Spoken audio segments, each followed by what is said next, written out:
ಗುಜರಾತ್ನ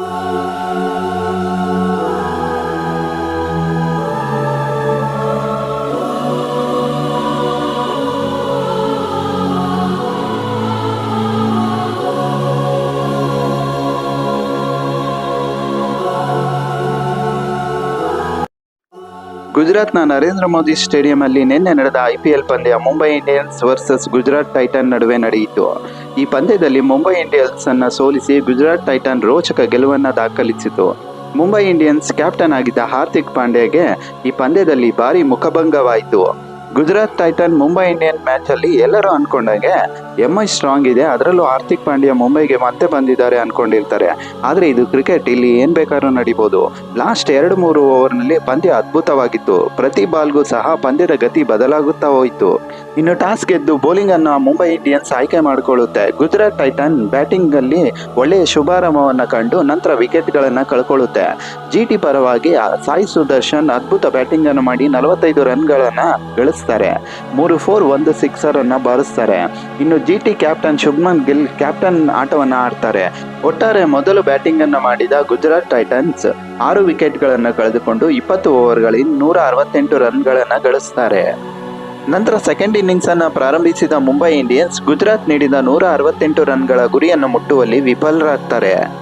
ಮುಂಬೈ ಇಂಡಿಯನ್ಸ್ ಆರಂಭದಲ್ಲಿ ಇಶಾನ್ ಕಿಶನ್ ವಿಕೆಟ್ ಕಳೆದುಕೊಳ್ಳುತ್ತೆ. ನಂತರ ರೋಹಿತ್ ಶರ್ಮಾ ತಾವು ಮುಂಬೈ ಇಂಡಿಯನ್ಸ್ ನ ಕ್ಯಾಪ್ಟನ್ ಅಲ್ಲ ಅಂದ್ರೂ ಅಬ್ಬರದ ಬ್ಯಾಟಿಂಗ್ ಅನ್ನ ಆಡ್ತಾರೆ. ರೋಹಿತ್ ಶರ್ಮಾ 1 6 7 ಬೌಂಡರಿಗಳನ್ನ ಸಿಡಿಸಿ 29 ಬಾಲಲ್ಲಿ 49 ರನ್ಗಳನ್ನ ಗಳಿಸ್ತಾರೆ. ರೋಹಿತ್ ಶರ್ಮಾ ನಂತರ ಮುಂಬೈ ಇಂಡಿಯನ್ಸ್ ಬ್ರೇವಿಸ್ ಅವರು 46 ರನ್ಗಳನ್ನ ಗಳಿಸ್ತಾರೆ. ಒಳ್ಳೆಯ ನಾಕನ್ನ ಆಡ್ತಾರೆ. ತಿಲಕ್ ವರ್ಮಾವನ್ನು ಸಹ ಒಳ್ಳೆಯ ನಾಕನ್ನ ಆಡಿ 25 ರನ್ಗಳನ್ನ ಗಳಿಸ್ತಾರೆ. ತಿಲಕ್ ವರ್ಮಾ ಕ್ರೀಸ್ ನಲ್ಲಿ ಇರೋವರೆಗೂ ಪಂದ್ಯವು ಮುಂಬೈ ಇಂಡಿಯನ್ಸ್ ನ ಕೈಯಲ್ಲಿರುತ್ತೆ. ಆದ್ರೆ ತಿಲಕ್ ವರ್ಮಾ ಔಟ್ ಆದಾಗ ಪಂದ್ಯದ ಗೆಲುವು ಮುಂಬೈ ಇಂಡಿಯನ್ಸ್ ನ ಕೈ ತಪ್ಪುತ್ತೆ. ತಿಲಕ್ ವರ್ಮಾ ಔಟ್ ಆದ ನಂತರ ಮುಂಬೈ ಇಂಡಿಯನ್ಸ್ ಕ್ಯಾಪ್ಟನ್ ಹಾರ್ದಿಕ್ ಪಾಂಡ್ಯ ಬಂದು ಕೊನೆಗೆ 6 ಬಾಲಿಗೆ 20 ರನ್ ಬೇಕಾಗಿರುವ ಸಮಯದಲ್ಲಿ ಹಾರ್ದಿಕ್ ಪಾಂಡ್ಯ 1 6 ಮತ್ತು 1 4 ಅನ್ನು ಹೊಡಿತಾರೆ. ಆಗ ಪಂದ್ಯದ ಗತಿ ಬದಲಾಗುತ್ತೆ.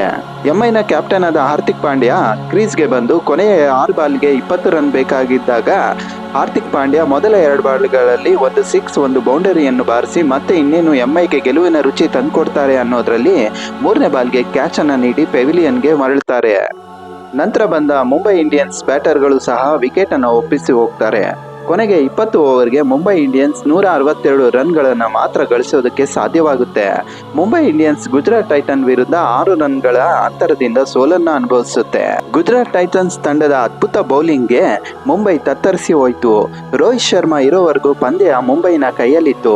ಯಾವಾಗ ರೋಹಿತ್ ಶರ್ಮಾ ಸಾಯಿ ಕಿಶೋರ್ ಬೌಲಿಂಗ್ಗೆ LBW ಆಗಿ ವಿಕೆಟ್ ಅನ್ನು ಒಪ್ಪಿಸಿ ಹೋಗ್ತಾರೋ ಅಲ್ಲಿಂದ ಪಂದ್ಯದ ಗತಿನೇ ಚೇಂಜ್ ಆಗ್ಬಿಡ್ತು. ಪಂದ್ಯದ ಲಾಸ್ಟ್ 2 ಓವರ್ಗಳು ತುಂಬಾ ರೋಚಕವಾಗಿತ್ತು. ಸ್ಪೆನ್ಸರ್ 2 ವಿಕೆಟ್ ಗಳನ್ನ ಪಡಿತಾರೆ. ಅದರಲ್ಲೂ ತಿಲಕ್ ವರ್ಮಾರ ವಿಕೆಟ್ ಅನ್ನ ಪಡಿತಾರೆ. ನಂತರ ಕೊನೆಯ ಓವರ್ನಲ್ಲಿ ಉಮೇಶ್ ಯಾದವ್ ಅವರು ಹಾರ್ದಿಕ್ ಪಾಂಡ್ಯದ ವಿಕೆಟ್ ಗಳನ್ನ ಪಡಿತಾರೆ. ಅಲ್ಲಿಗೆ ಮುಂಬೈಯಿಂದ ಮ್ಯಾಚ್ ಕೈ ಜಾರಿ GTಯ ಕೈ ಸೇರುತ್ತೆ. ಸುಲಭವಾಗಿ ಗೆಲ್ಲಬಹುದಾದ ಮ್ಯಾಚ್ ಅನ್ನ ಮುಂಬೈ ಇಂಡಿಯನ್ಸ್ ಕೈ ಚೆಲ್ತಾರೆ. ಒಟ್ನಲ್ಲಿ ಮುಂಬೈ ಇಂಡಿಯನ್ಸ್ ನ ಹೊಸ ಕ್ಯಾಪ್ಟನ್ ಆದ ಹಾರ್ದಿಕ್ ಪಾಂಡ್ಯಗೆ ಮೊದಲ ಪಂದ್ಯದಲ್ಲಿ ಗುಜರಾತ್ ಟೈಟನ್ ವಿರುದ್ಧ ಮುಖಭಂಗ ಆಗಿರುವುದಂತೂ ಗ್ಯಾರಂಟಿ.